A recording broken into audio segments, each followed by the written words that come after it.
Hello, and welcome to a very special production brought to you by 6 p.m. Entertainment. Today's theme, in honor of Mental Health Week, something a little heavy: addiction. It is estimated that nearly 5% of the world's population have used an illicit substance. 240 million people around the world use alcohol problematically, and approximately 15 million people use injection drugs. That's according to the United Nations Office on Drugs and Crime and their World Drug Report from 2015. The Canadian Centre on Substance Abuse states addictions can be either substance-related, such as the problematic use of alcohol or cocaine, or process-related, also known as behavioral addictions, such as gambling or internet addiction. Now you are probably wondering who I am. Let me introduce myself. I am an animated representation of Heather Ladouceur. She's the big boss behind the scenes. And today, I will be telling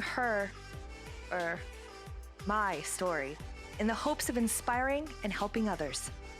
So where should we start? I guess where every good story starts. Let's take it back to the beginning. I was born in Stouffville, a sleepy little town about 45 minutes north of Toronto. An only child to much older, very Christian parents, I figured out from a young age how cruel people can be, no matter what they believe in. I grew up believing that being fat made me ugly, so I tried to make up for it by being smart. I had friends, but generally kept to myself, and a book could always be found nearby. But music was where I really felt like home. Whether it was church choir, piano lessons, or band classes at school, people treated me like a rock star. That, my friends, was my first addiction, always the one to get me through. At the age of 4 was the first time I set foot on a stage at church. They recognized early that I was not shy. I wouldn't start to feel shame until school started, and then I learned how truly mean children become if they're shown how to be. My father was bipolar when mental health was not something anyone talked about. I didn't even know. It wasn't even called that back then. It used to be called manic depressive. Over the years, my face occasionally made contact with a doorknob or had a glass of water thrown in it, and a lot of other random acts of violence made me start to wonder. But generally speaking, I feel I had a decent childhood. Days were filled with French immersion school, evenings were full of piano and dance lessons, and we would have a weekly visit to McDonald's with my best friend and her family.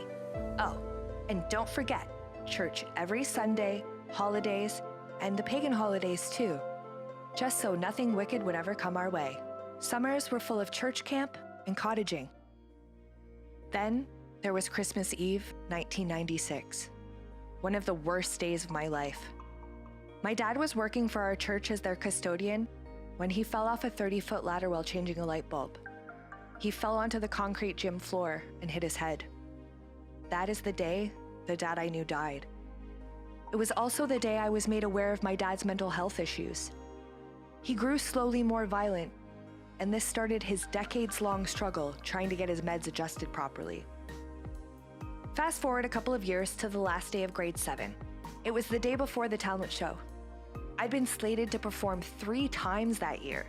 My yearly piano and tap dance performances, along with a special edition of a clarinet and flute duet that I'd practiced with my girlfriend from class.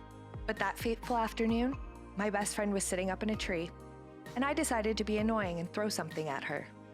She threw something back at me. Needless to say, it didn't end well, and she got badly hurt.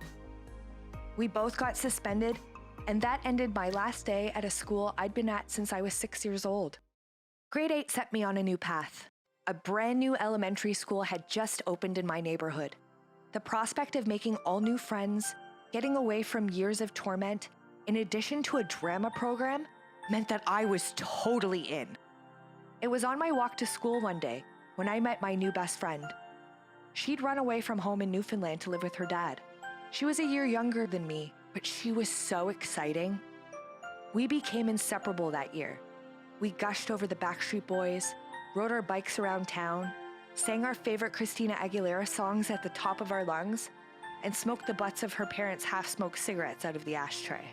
During that year, my mom started smoking again, after having quit 17 years prior. That was the start of my second addiction. I had made the mistake of cutting my hair short in the middle of that new school year, and let me tell you, it was terrible. They didn't care in elementary school so much, but in the first few weeks of grade 9, I definitely regretted my decision. My first crush very loudly and publicly called me repulsive, and I went home crying. In grade 10, I would end up dating my now best guy friend, but at the time, he ended up cheating on me. My parents also split up that year. My mom and I had both had enough of my dad's volatile episodes, and after counseling failed, we moved out while he was at work with no further contact. 2 weeks before my 16th birthday, I tried marijuana for the first time. I didn't really feel anything the first or the second time, but the third time quickly made it my vice of choice. I never touched anything harder until many years later. My mom and I now only had each other. We started hanging out at the bar regularly, and that is when I discovered one of my passions in life: karaoke. It gave me an outlet for my singing that my teachers just didn't. That is also where my mom met my stepdad. He had 2 kids too, which meant I finally had some sort of siblings. I thought having a sister was the best thing ever, and my stepdad treated my mom like gold. I graduated high school with an entrance scholarship to York University for classical clarinet performance. But being the chubby band girl was now my identity. Despite being in choir and musical theater all through high school, my teachers had always discouraged me from auditioning for voice. They thought I had a better shot at clarinet.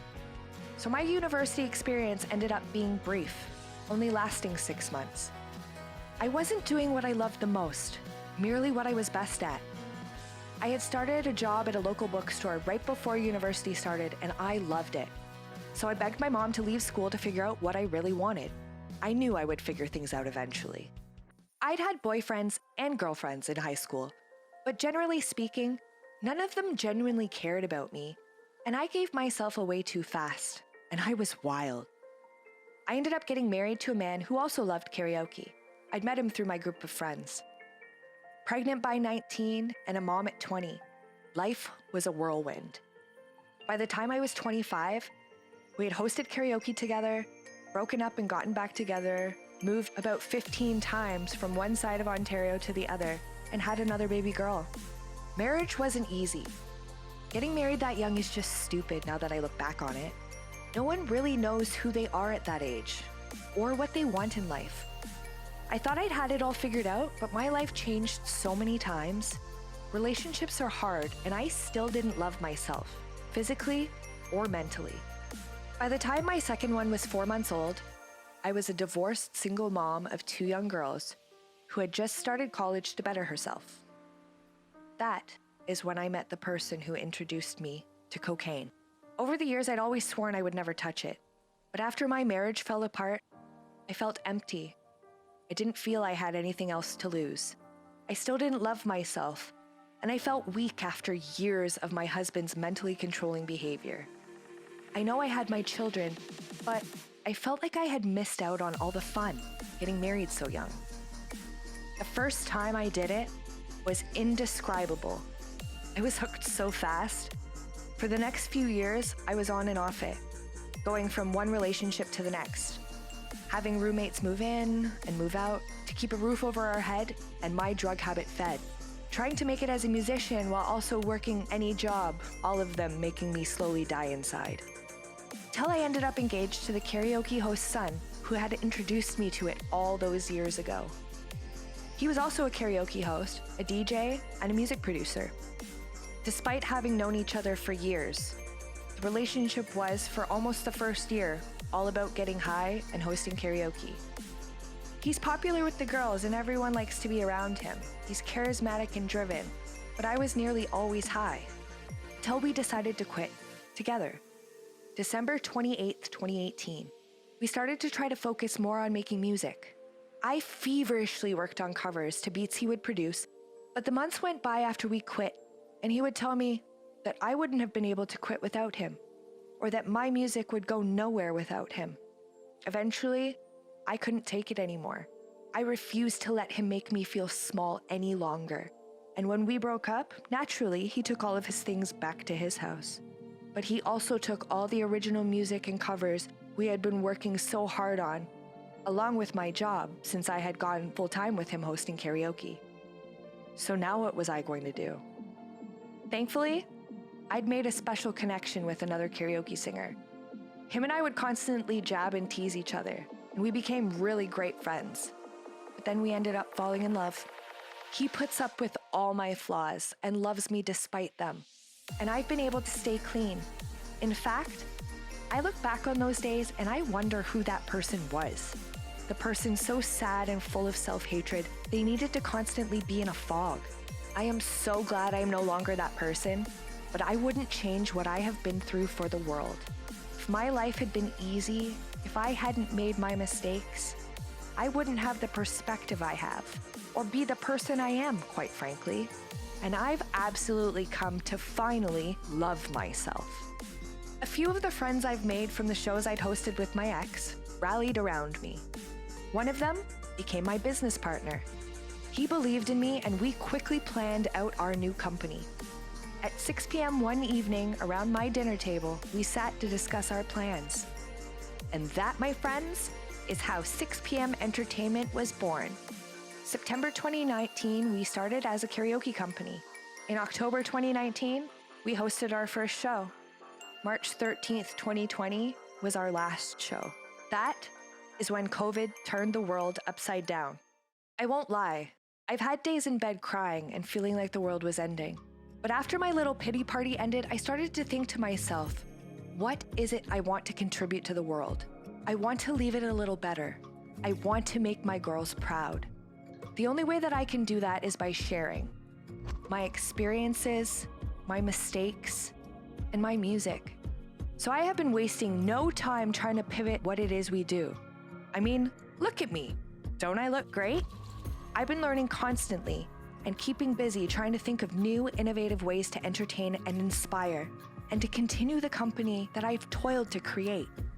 There are so many who struggle with addiction and they think that they can't get out of that hole.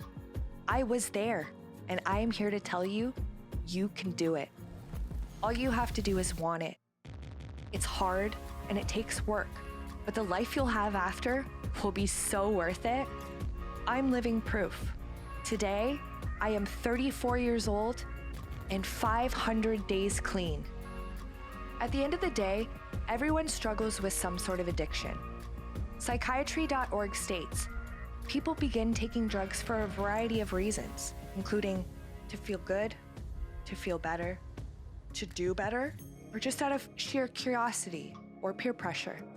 People with addictive disorders are most likely aware of their problem, but are unable to stop it even if they want to.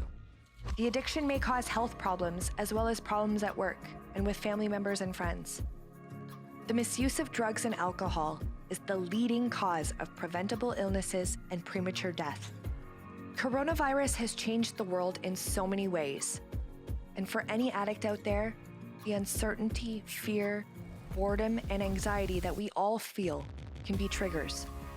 I'm very lucky to have a loving family and amazingly close friends who all know about my past. They support me and keep me accountable so I'm able to talk through my feelings. I also have music and art and many things to do to learn and to occupy myself, because being idle allows all those negative thoughts to swirl around inside. But many don't have that, and they feel alone. You are not alone. Reach out. If you or someone you love needs help, check out the Wellness Together Canada portal. You can find it at ca.portal.gs.